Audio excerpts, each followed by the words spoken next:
Binance BUSD dans le collimateur de la SEC et surtout Coinbase voulait tout simplement délester ou bien faire cesser l'activité de BUSD sur sa plateforme. Donc, s'il voulait faire cesser l'activité de BUSD sur sa plateforme, ce qui veut dire le trading ou bien les retraits sur la plateforme de Coinbase serait complètement cessé.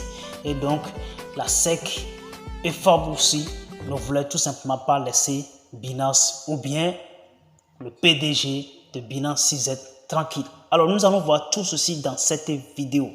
Bonjour à toi, bienvenue encore une fois sur ma chaîne. Ici, vous êtes sur la chaîne Yahoo l'investisseur. Ici, nous parlons de l'investissement, de la crypto-monnaie, de l'entrepreneuriat et bien d'autres choses. Alors, si vous êtes intéressé par tout ce que nous sommes en train de faire ici, abonnez-vous, cliquez sur la notification pour ne rien manquer prochainement.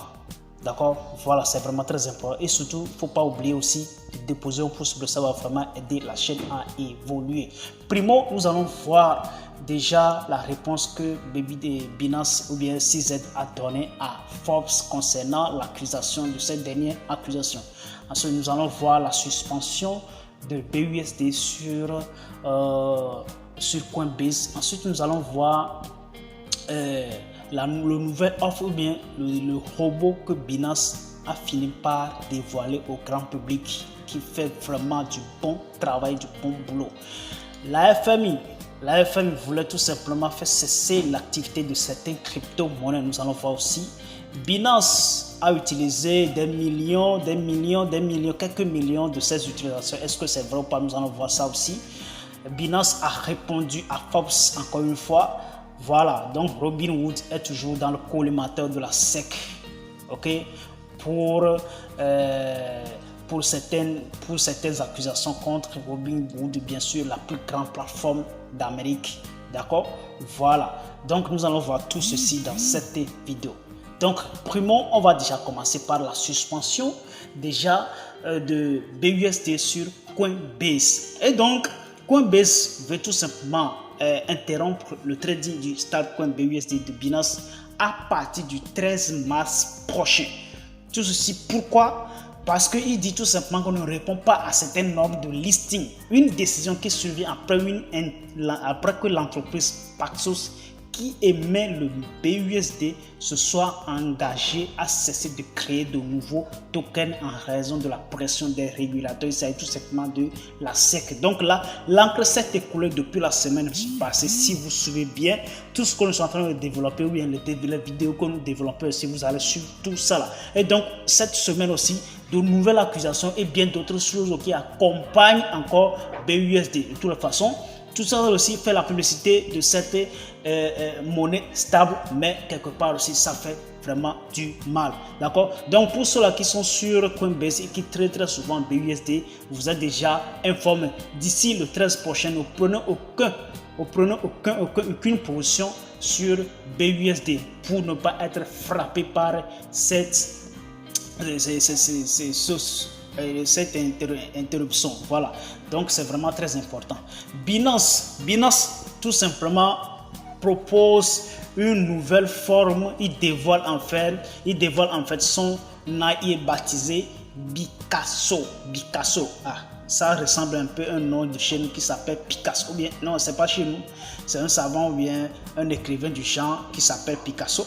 De toute façon, on n'est pas venu pour ça. Binance présente Picasso, l'intelligence artificielle, pour créer des illustrations NFT. Ça va devenir vraiment très facile. Vendre maintenant de NFT, ça va devenir vraiment très facile aussi. Mais il va falloir que vous soyez vraiment très aguerri. Ok? Faites vraiment très attention pour ne pas tomber dans de mauvaises mains.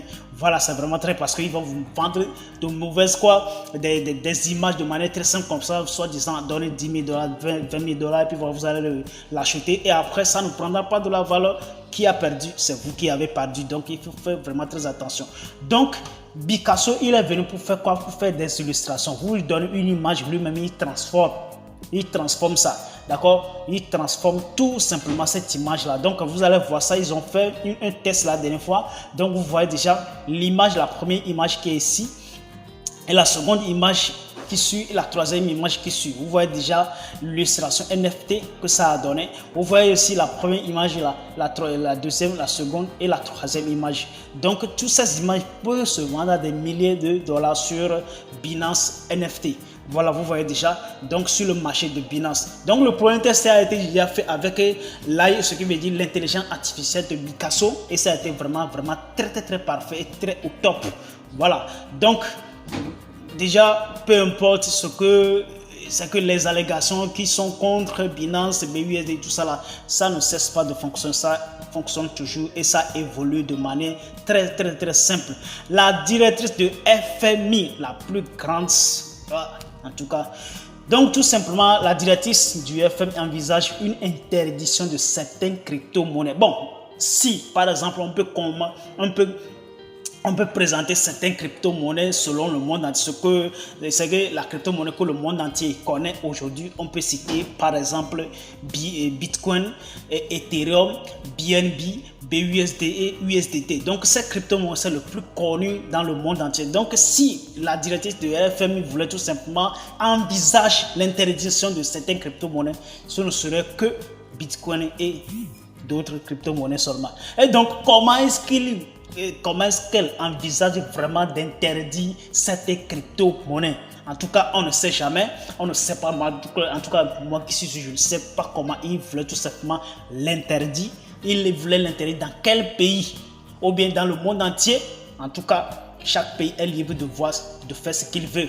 Voilà. Et donc, les amis, si vous voyez comment est-ce que la directrice de la FMI voulait interdire l'utilisation de certaines crypto-monnaies, alors comment est-ce qu'elle voulait tout simplement l'interdire? Vous pouvez me dire tout simplement dans le commentaire, ça me fera un grand plaisir.